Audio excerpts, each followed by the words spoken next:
Hello beautiful people, how are you doing? আশা করি সবাই ভালো আছেন। সো আমাদের মধ্যে একটা কমন জিনিস আমি লক্ষ্য করি যে ভাই আমি তো ইংরেজি বুঝতে পারি কিন্তু বলতে পারি না কেন। এমনটা আসলে কেন হয়? সো এটার পিছনে একটা রিজন আছে। সো আমি আজকের ভিডিওতে এটা নিয়ে কথা বলবো। শুরুতে আমারও এমন মনে হতো যে আমি আসলে বুঝতে পারতেছিলাম ইংলিশটা কিন্তু বলতে পারতেছিলাম না। এটা আসলে মেইন রিজনটা হচ্ছে প্যাসিভ লার্নিং। এখন প্যাসিভ লার্নিং কি? সো প্যাসিভ লার্নিং মানে হচ্ছে আপনি শুধু ইংরেজিটা ইনপুট নিচ্ছেন, বাট আউটপুট হিসেবে যে আপনার কথা বলা দরকার সেটা আপনি করতেছেন না। So that means you are learning English passively, you are not learning it actively. So passively learning করার পাশাপাশি আপনাকে অ্যাক্টিভলি এটাকে লার্নিং করতে হবে। এখন প্যাসিভ লার্নিং মানে হচ্ছে আপনি ধরেন আহ, ইংরেজি ভিডিও দেখতেছেন, ইংরেজি লিখতেছেন, ইংরেজি পড়তেছেন, বাট কথা বলার জন্য যে আপনার স্পিকিং করা উচিত, স্পিকিং করা দরকার, সেটা আপনি করতেছেন না। That means you are just putting input by reading, listening, watching videos, even writing.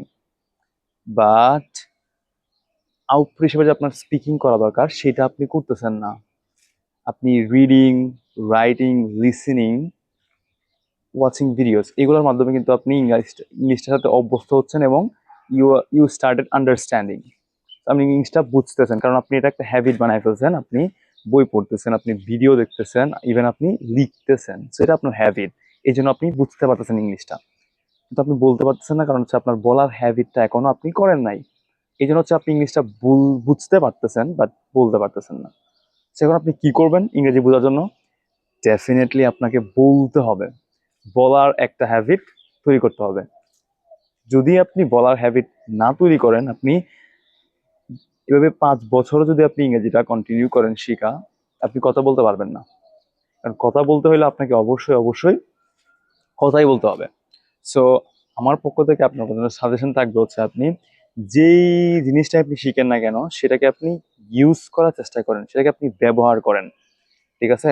Suppose ধরেন আপনি একটা ভার্ব শিখছেন যে ফ্লাই, ফ্লাই মানে কি? উড়া। ঠিক আছে? সো এটা দিয়ে আপনি সেন্টেন্স মেক করেন। The birds fly in the sky. The bird fly in the sky. Like this আপনি হচ্ছে এরকম ভাবে হচ্ছে আপনাকে সেন্টেন্স বানাইতে হবে, ইভেন এটাকে ইউজ করতে হবে।